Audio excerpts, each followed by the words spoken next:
Good morning, dear friends. Today in the gospel reading, we see Jesus is telling, "Do not think that I came to abolish the law or the prophets. I did not come to abolish, but to fulfill. For truly I say to you, until heaven and earth pass away, not the smallest letter or stroke shall pass from the law until all is accomplished." And we see in the Old Testament that the law was given through Moses by God. And the law reflected God's holy standards. And we see in the Old Testament, no one could follow the law. In fact, Adam and Eve also, when they got instruction from the Lord, they couldn't keep it and they sinned.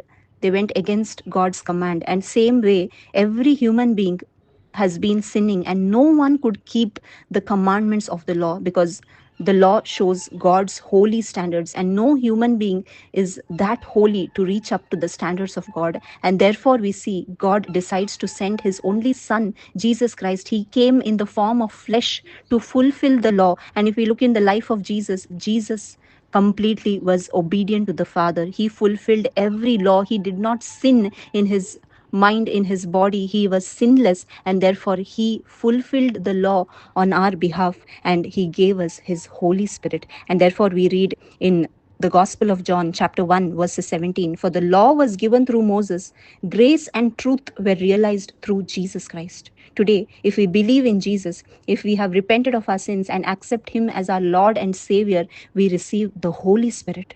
And God gives us his power through the Holy Spirit to live a life without sin, to live a life pleasing to him, so that we can fulfill the law. We see in the Old Testament, under the law, human beings tried their best to fulfill the law. They tried not to sin, but all of them sinned. No one could remain sinless. And therefore, God knew that no human being can completely fulfill the law. And that's why today God has given us the Holy Spirit. And therefore we read in Hebrews 8:10, "I will put my law into their minds and I will write it on their hearts, and I will be their God and they shall be my people." Today, if we have received the Holy Spirit, the law is in our minds and it is written in our hearts, and God himself gives us his power through the Holy Spirit. The grace of God is given to us so that we may be able to overcome sin.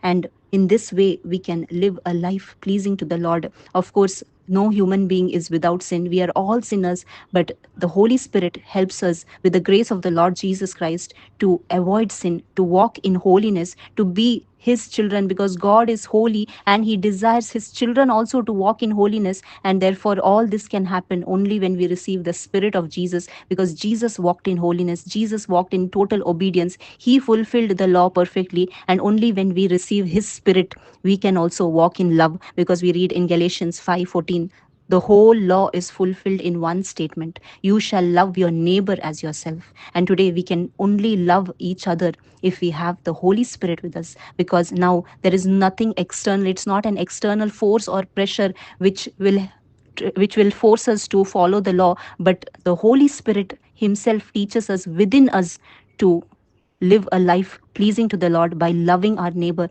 by loving everyone around us. And in this way, all of us can fulfill the law by the help of the Holy Spirit and by the grace of the Lord Jesus Christ. Thank you. God bless you.